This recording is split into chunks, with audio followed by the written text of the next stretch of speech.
Islam. Sheikh Dwayne Buffett Bay Islam.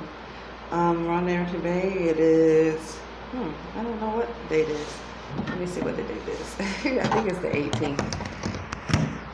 I'm pretty sure. Yeah, it's the 18th of January, and it is 5:11 a.m. I'm about to exercise at an Extended Stay America in Annapolis, Maryland, 120 Admiral Conklin Drive. I have to earn money today at Burger King at 10 today. Imani has already exercised.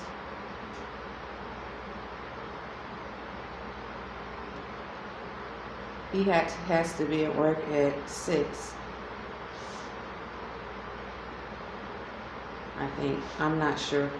But anyway, he exercised already, so I'm getting ready to exercise.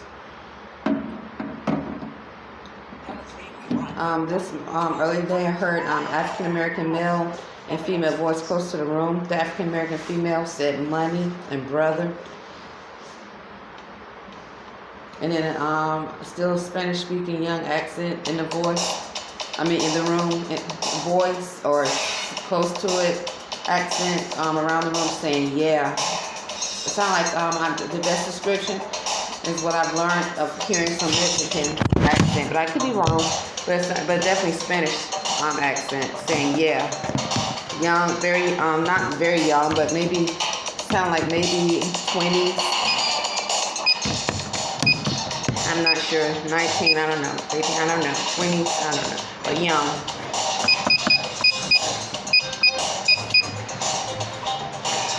Yeah, but definitely the African American male and female accent. Especially when Imani was leaving, the female started to speak really loud and I've told you, sometimes hearing African American females accent saying she love your son, literally sounding like an animal, like the black Negro accent, sounds like an animal.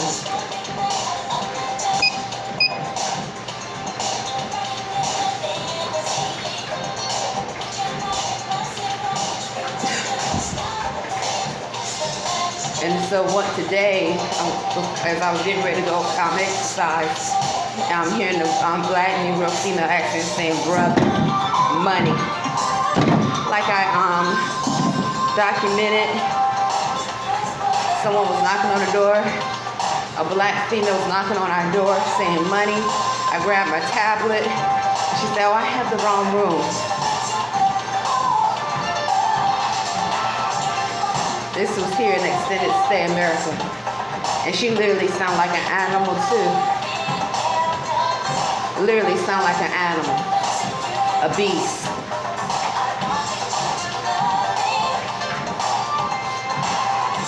And a lot of times they're well dressed,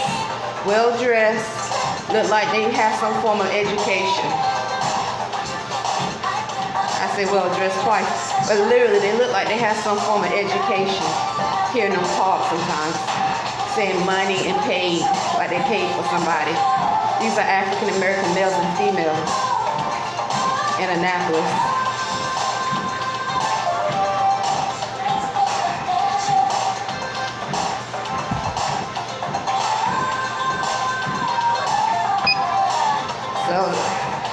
So they are, and then they'll look my way, and a Moorish woman, and a Moorish American woman, as though they paid for a Moorish American woman.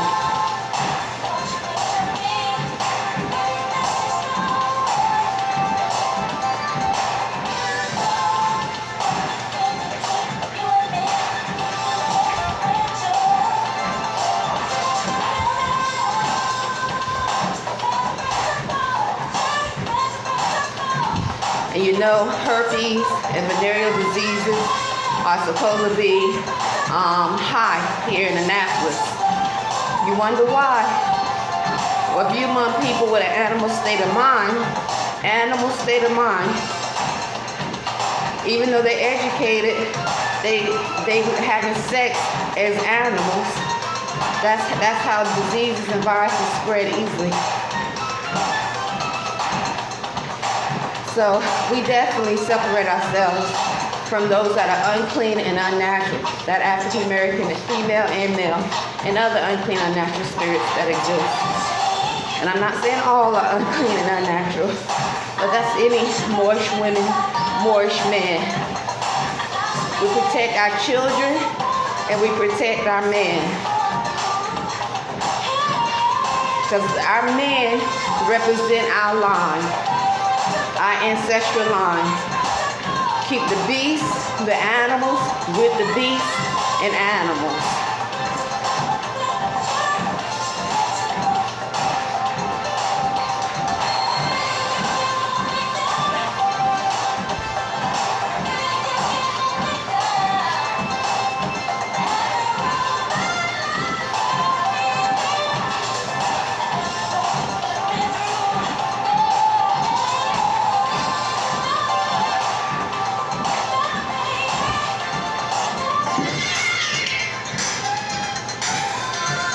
Keep the beasts and animals with the beasts and animals. Protect our ancestral line.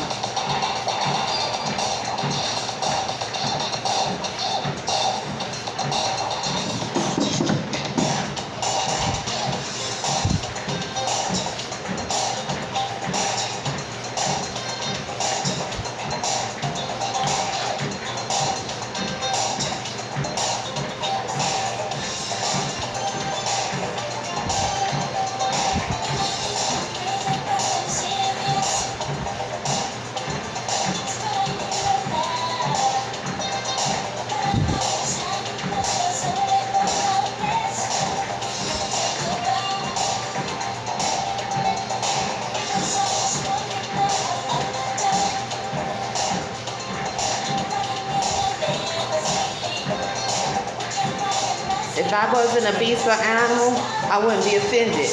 Islam? I'd be like, the woman is crazy. If I didn't know I was a beast, if I didn't know that I was a beast, a diseased beast, and a diseased animal, I would never be offended. I was like, well, either that's her thoughts or she crazy. I know who I am. Islam. So that's how I see truth is real. The spirit of truth is no joke. We're among animals, beasts.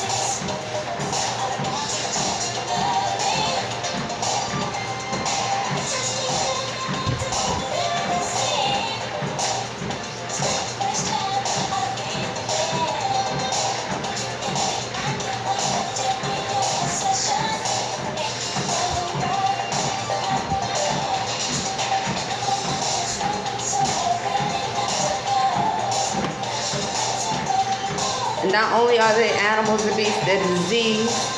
They're literally diseased.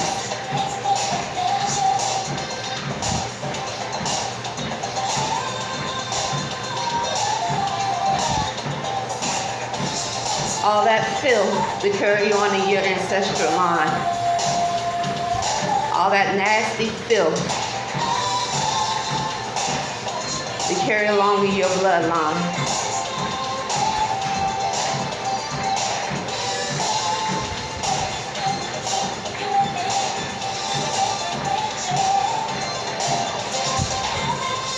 Only the animals and beasts get offended because they know they can't breed. If you already know and you bring acknowledgement of the existence, it's not easy. Because then more and more people start thinking, wait a minute. I have to make a decision. I don't know if I want this filth. It's known that that family is part animal, part beast. It is known.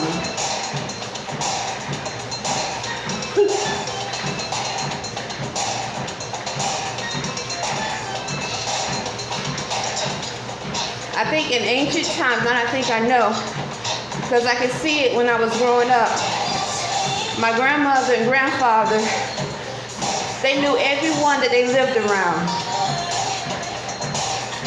And before, I used to think, as a child, I didn't understand how they knew all the families that they lived around.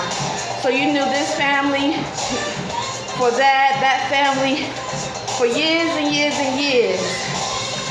So this is a way that you knew what was around you, Islam, and who was around you. But those teachings, we forgot, because when you're dealing with the gene manipulation,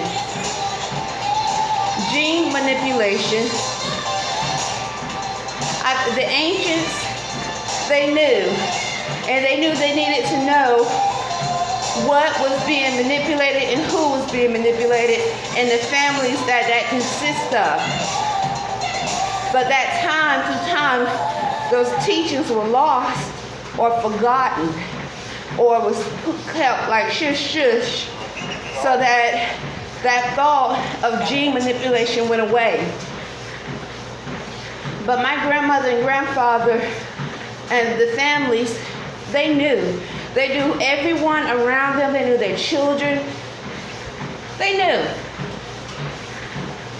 And what that was representing is how we, as Moors, ancient, kept our line a certain way, the frequency, so that we can continue to rise and harmonize with natural laws,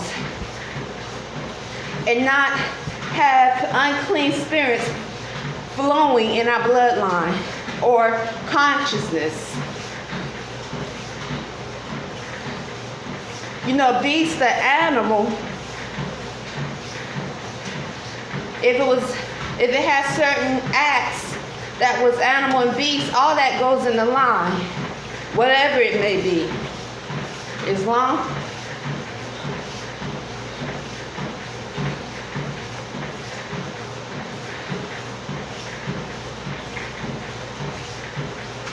That's why I hear so many of these black Negroes always saying brother, like an animal, because gene manipulation, I think they have created a black Negro. I mean, I can understand saying, what's up, brother? Moors say brother. Well, they used to. Moors don't say brother like they used to anymore. I wonder why. But we as Moors, I mean, I would hear Moorish men say brother this, brother that, a lot online. This is online on Twitter. They don't say it like that anymore. Islam.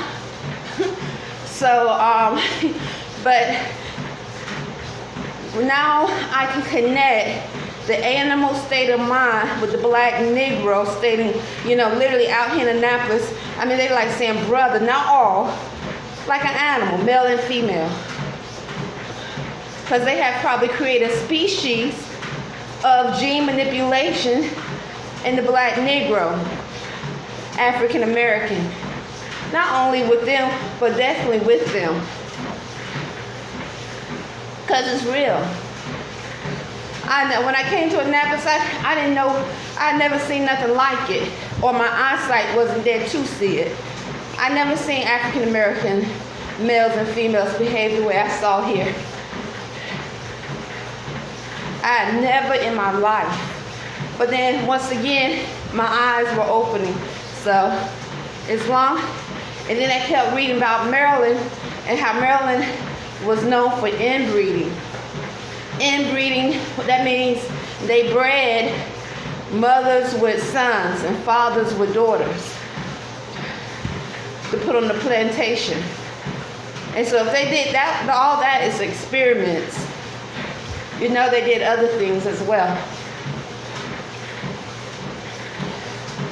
And then Moore's research and found out that Alex Haley, there's been questions about whether the movie Roots have any historic substance, because some people have said that it was plagiarism, that he took that story of Roots from somewhere else.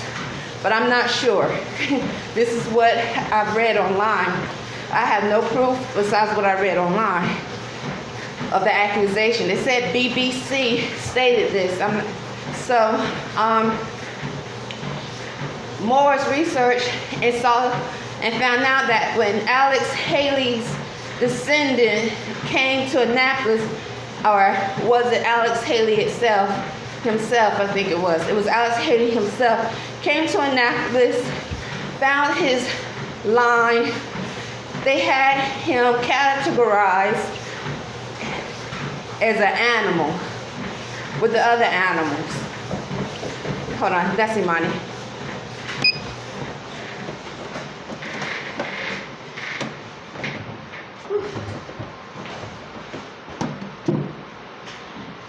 Have a good day.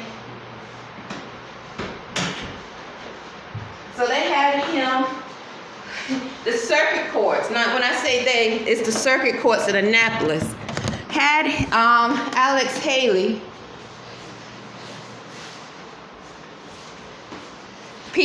family, because he found his family here, line with the cows, the horses, the mules, and other livestock. I gotta go use the restroom.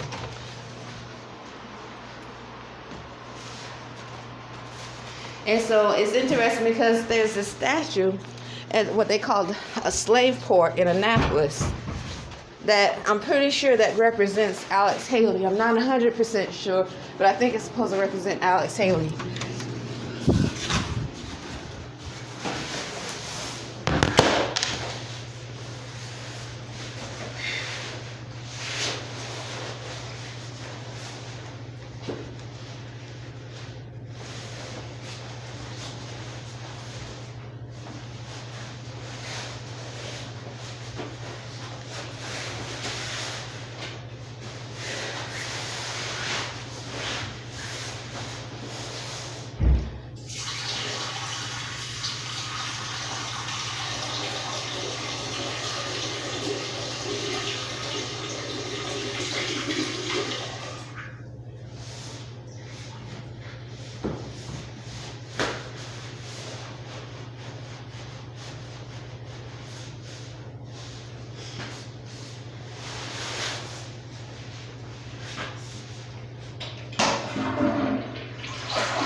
So like I said, when I came to Annapolis and I saw how the black Negroes, because that's what they are, unless they claim a nationality, was behaving, I was so surprised.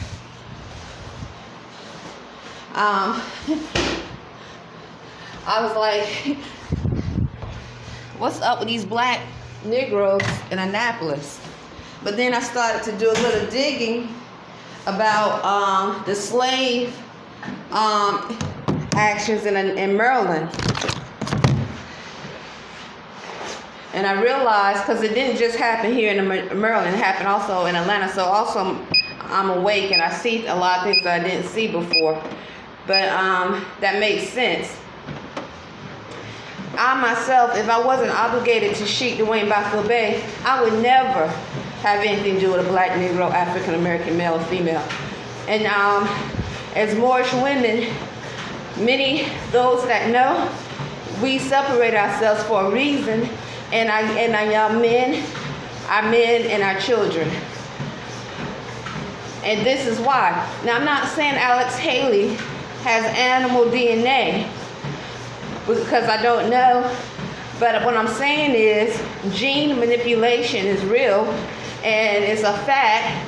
And I think when they had some black Negroes, African Americans, in categories as animals at circuit courts, it's because that's what they were.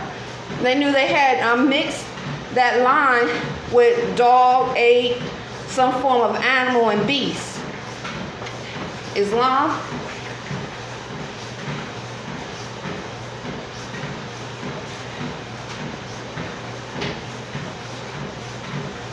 They knew what they had did, and so they, according to that chemistry, they put it with the rest of the livestock, the rest of the animals. So now, if that didn't matter, then there would be no reason for someone like me, a Moorish American woman, to be giving testimony about black Negroes, African Americans in Annapolis. But it matters.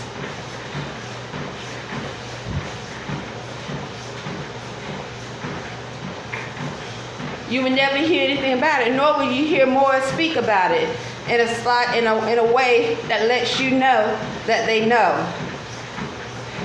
So I remember there were thoughts that Moorish women and men would never, if they say if you are an African American black Negro, you would never, that's a no-no to even deal with.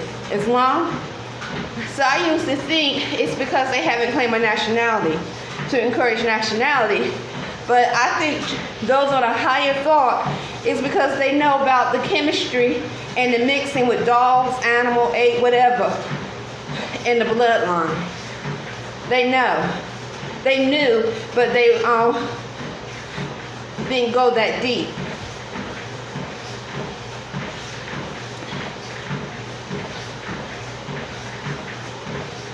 So when those that applied for nationality, you had true Moors on a higher thought, studying them, watching them, to see the character and the personality of it, or him or she, to see what it is that's trying to be a part of the Moorish American nation, the empire.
So this connects to a lot of times hearing the black Negro male speak, and I feel sharp pains.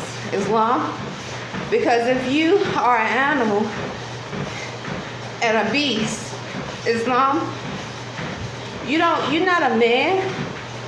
You're not a man. You don't have that thought process of being a man. All you can think of is how you're gonna breed. You're a buck. You're thinking of ways your female, the female buck, is thinking of ways how she gonna get you to breed.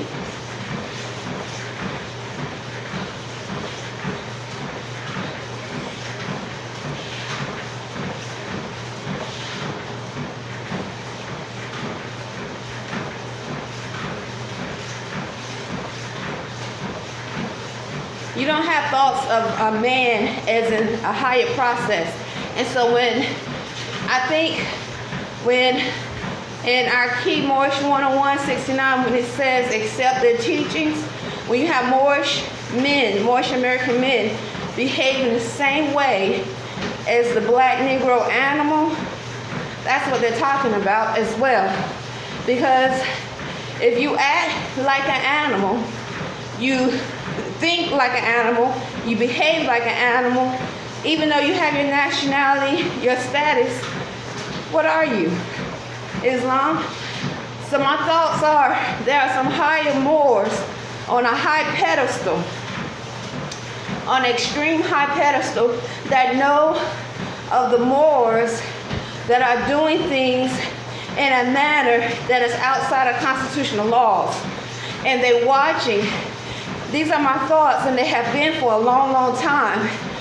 And connection to our prophet, Noble Drew Ali, and also, I guess, Kavir Epter. But it's been this way for a long, long time. They're watching, and they know, and they're allowing things to happen so that a separation, a complete separation will be from those Moors who are striving to maintain the divine covenants of the Most High, and those Moors who have did treaties, deals, behave the same manner as that which of the African American black Negro that they consider a beast, or the pale skin, or those that speak Spanish, or some other foreign unclean spirit that's an animal and beast, in reference to breeding and other acts against natural laws.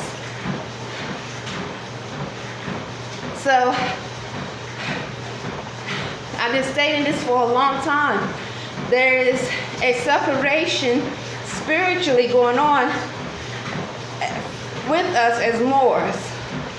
And those that are really, really on a high spiritual level, mental, they are watching, they are observing, and they know.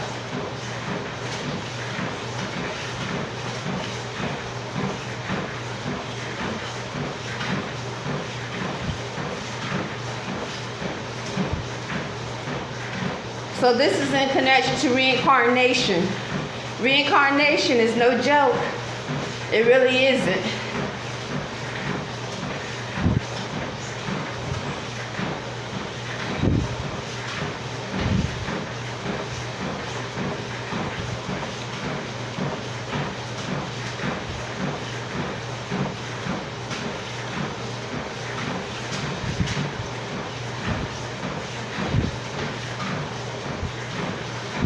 Some Moors that were on a high pedestal and with nationality, I don't want to be this Moor.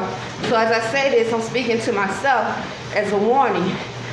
Come back, and they're gonna be with the black Negro that they did treaties with. They're gonna be on that low realm if they still exist. Goodness forbid they do. I hope they don't. These are unclean spirits I speak of. They won't exist. But possibly with some other form of unclean spirit.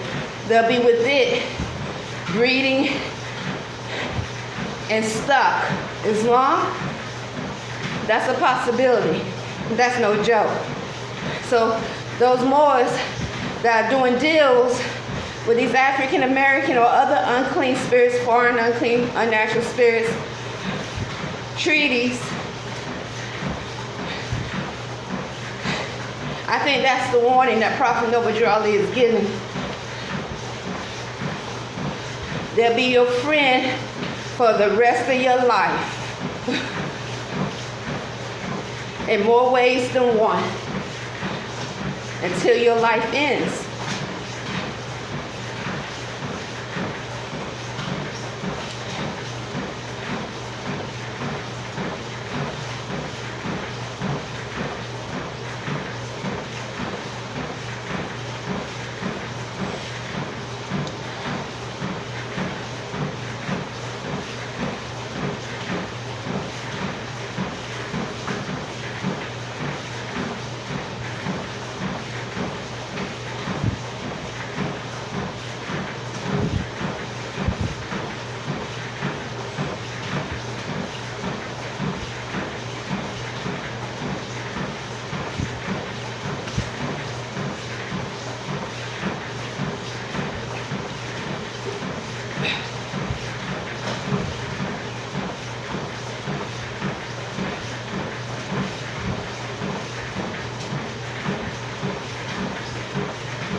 Okay, this is my 30-minute workout. This I started about 5:10 a.m. Start off slow, so this is about 30 minutes. Islam. Okay. I'm Arrington-Bey. Islam Sheikh Dwayne Baffa Bey. Islam Abbas Malik Bey.